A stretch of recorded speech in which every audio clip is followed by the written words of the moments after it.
یہ یورپ جب تاریکی میں ڈوبا ہوا تھا، جب یہ یورپ اس کے سارے کلیساؤں سے جمع کی جانے والی کتابوں کی تعداد 500 سے زیادہ نہ تھی،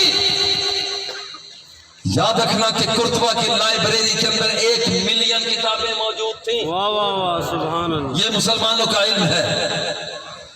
طرابلس کی لائبریری کے اندر 2 ملین کتابیں موجود تھیں۔ بغداد کی لائبریری کے اندر 4 ملین کتابیں موجود تھیں۔ اسپین کی لائبریری کے اندر ہر سال 75,000 کتابوں کو جمع کیا جاتا تھا۔ میں پوچھتا ہوں کہ معطل اللیل کی تعیین کس نے کی؟ اللہ، مسلمان تھے۔ معطل النہار کی تعیین کس نے کی؟ وہ مسلمان تھے۔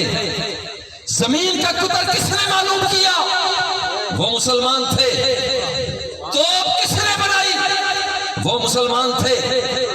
محل نقشہ کس نے بنایا جو رات کی تاریکی کو ایک کنویں سے نکلتا تھا اور 20 میلوں تک روشنی پھیلا دیتا تھا؟ مسلمانوں نے بنایا۔ مسلمانوں نے آسمانوں کی بلندیوں پر کمندیں ڈالی۔ یہ مسلمان تھے۔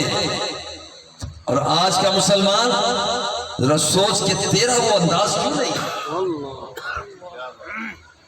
وہ علم والا تھا، تو جاہل ہو گیا۔ وہ مقام والا تھا، تو مسجد سے گر گیا۔ وہ محبت والا تھا، تو نے نفرت کو فروغ دیا۔ وہ سلطنت والا تھا، تو مقہور و مجبور ہو گیا۔ وہ تھا کہ جس کی نگاہوں کے اندر حیا، جس کی صورت مصطفی صورت تھی، جس کی سیرت میرے نبی کی سیرت تھی، آج تو اپنا چہرہ دیکھ، اپنی وضاقتہ کو دیکھ۔ کیا تجھے وہ علم آیا جو مدینے کی گلیوں سے چلا؟ جب تک تیرے اندر وہ علم نہیں آتا، وہ علم نہیں آتا، یاد رکھ کہ تو جہاں چلا جائے، جہاں تک پہنچ جائے، وہ تیری کوئی حقیقت نہیں۔